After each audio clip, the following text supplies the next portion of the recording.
Draymond wants everyone to know that. After the game last night, Draymond said, quote, "When KD was here, our offense still started with Steph." Shannon, on a scale of 1 to 10, how important is it to the Warriors right now to win a championship without KD? Yeah, why Draymond do this? Skip, he know. You know. KD, Skip is a 10. Because they're so tired of hearing that you were nothing before KD got there. Yep. People forget that they won a championship and they were 73-9 a year before KD arrived. And they were unbeatable when KD was there. And they're so anxious to see, Skip, Belichick and Brady split. Why? And Draymond is like, they double team Steph and that, I don't care, even with KD. Seven times more than they ever double teamed KD. Yeah. So, Skip, it's absolutely true. I give Steph huge credit. He and D-Wade are the only two guys I know gave up the keys to their kingdom so another king could sit on top. What D-Wade did for LeBron and what Steph Curry did for KD, Skip, not a whole lot of people can do that now. You know, because we see. They were like, you know what? Hey, I'm trying to win championship. All that other stuff, who the best and all this. I would have did that. Magic would have did this, and Larry wouldn't have joined Magic, and Jordan wouldn't have driven. I don't care nothing about that. We trying to win. But they absolutely, because this is the core, Skip, they're on the cusp of winning more finals games than any other trio in NBA history. And that's the nucleus of it. And they want to say, bro, we was the Warriors before KD, and we showing you we the Warriors without KD. Hold up. I said 10, 100. It's a buck, 100. I'll go 101. Up the coast. You take it or you go. This is obsession. Especially Draymond is obsessed with exercising the ghost of Kevin Durant. And he just keeps bringing it up like, no, we're this. Steph starts our offense. Skip, you remember the argument? Not KD, it was Steph. Skip, you remember the argument? What did he say? We won before you got here. We won before you got here. He told him that to his face. That's not an accident. But what did you tell me about 15 times on this show? You told the story of Draymond fleeing into the parking lot after losing Game 7 to LeBron and company in 2016. He did that. Blowing the 3-1 lead in tears, calling Kevin Durant, saying, we need you. Am I right? He was the only guy in free agency that could save him. And then Steph, by all accounts, led the contingent across country on July the 3rd to recruit Kevin Durant on July the 4th to help save the Warriors from the Cavaliers, which he promptly did. Okay, so you say that they needed each other. They did. Also made the case that Kevin needed them at least as much as vice versa. And I believe that Kevin had already decided to leave his little bro Westbrook behind. Can't win with him as my primary decision maker. So I need, as I enter year 10 in this league, to maximize my chances. So I choose Golden State because they do play the right way. They do move the basketball. They do. And at heart, Kevin wants to play the right way because you can make the case he's as efficient a scorer as we've ever seen in the history of this league. Because he does it the right way and he doesn't run and gun. He's not a green light, I'm going to shoot it every time I touch it kind of a scorer. He does it in the rhythm of the offense or when completely necessary, he's going to take the shot. So he was a good fit for Golden State.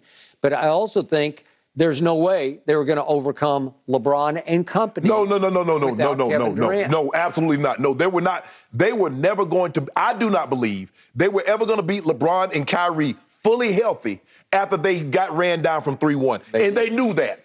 Okay. That's why they went, Skip. They had to go get, because he was the neutralizer. He was the neutralizer.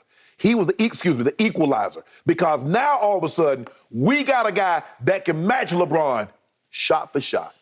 Point for point. Or outshoot LeBron. And we still got Steph, and we still got prime Clay that could give us, like you said, could go get you 11 threes in a game, in a playoff game.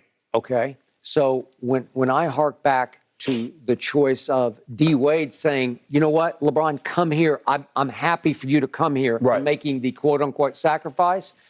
Dwayne had rickety, shaky knees that got after surgery. They were friends before they came out in the same draft, so they all had I don't know how good of friends, but they were friends before. Dwayne and Braun. Well, I got the feeling they were close friends. I agree. Okay, so that helped because Kevin was not close friends with any of these guys, including Draymond.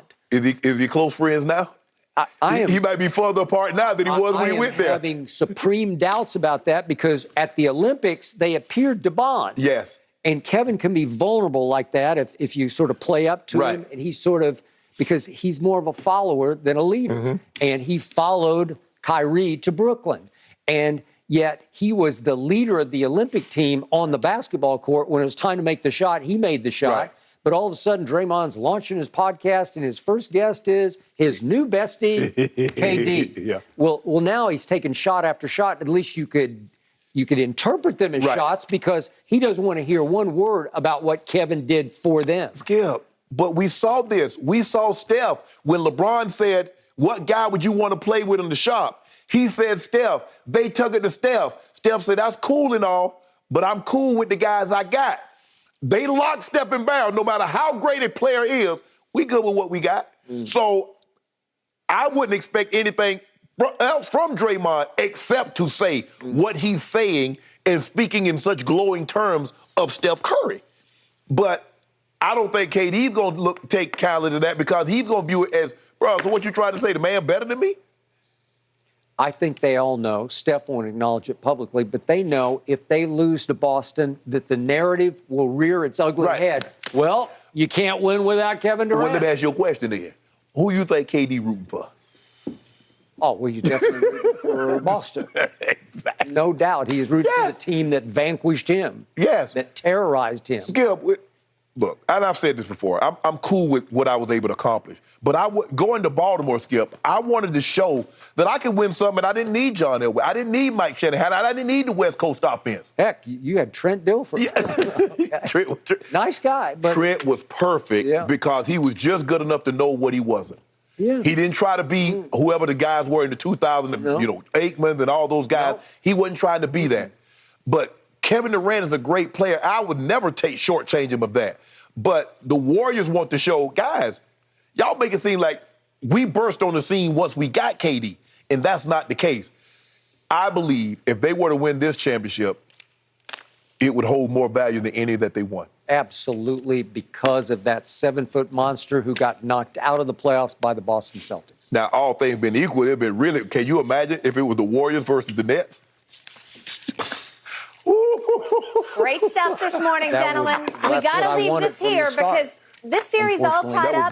I got to get your opinion on which team has looked better so far going forward into Game 3 on Wednesday night. Keep it right here. That's coming up next. No mercy, no mercy, no mercy.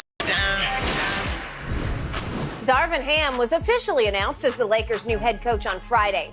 However, a new report by Mark Stein says Ham not the Lakers' first choice. Instead, supposedly they were wanting Juwan Howard. Shannon, what do you think? Did your Lakers end up with the right man for this job? I believe they did. I don't look at Juwan Howard as a big what-if moment for me, Skip. Darvin Ham has just as good a reputation around the NBA as Juwan Howard, and the Lakers are in no position to get anybody of merit, considering that the man had to say, Kurt Rambis would not be in my meeting room. I have the ability to choose my staff. Who you gonna get with those? That's what I got. I thought that was common. That a coach would be able to select his own staff. Juwan Howard ain't worried about the AD being in his damn meeting room with his player Skip. Yep. I got to ask ownership. Now y'all know I don't want Kurt in my meeting rooms. You know I want the ability to pick my own staff. So what leverage? Skip, look at the candidates. The candidates told you everything. You had Darvin Ham, you had Terry Stotts, you had Kenny Atkinson, they had Mark Jackson, who I thought I would have loved to get the job. But it's not like, man, Eric Spoelstra is resigning the Heat to take. They ain't do what Pat Riley did. Skip, remember he said that fact? He left the Knicks and went to the Heat. Ain't nobody doing that for the Lakers' job. They meddle too much. It's dysfunction. Same thing with the Cowboys. That's why y'all ain't got no top-notch coach. Y'all ain't got no top-notch coach. Not since you had Bill Parcells. Everybody else has been No, Sean Payton, you get Sean Payton, what you giving up? A lot of control. Jerry ain't doing that. That's what you gonna get. I think Darvin Ham's gonna do a great job. But I'm not looking at this like, man, Lakers done messed this up again. They ain't get Juwan Howard. I ain't looking at it like that. Maybe some are. I'm not.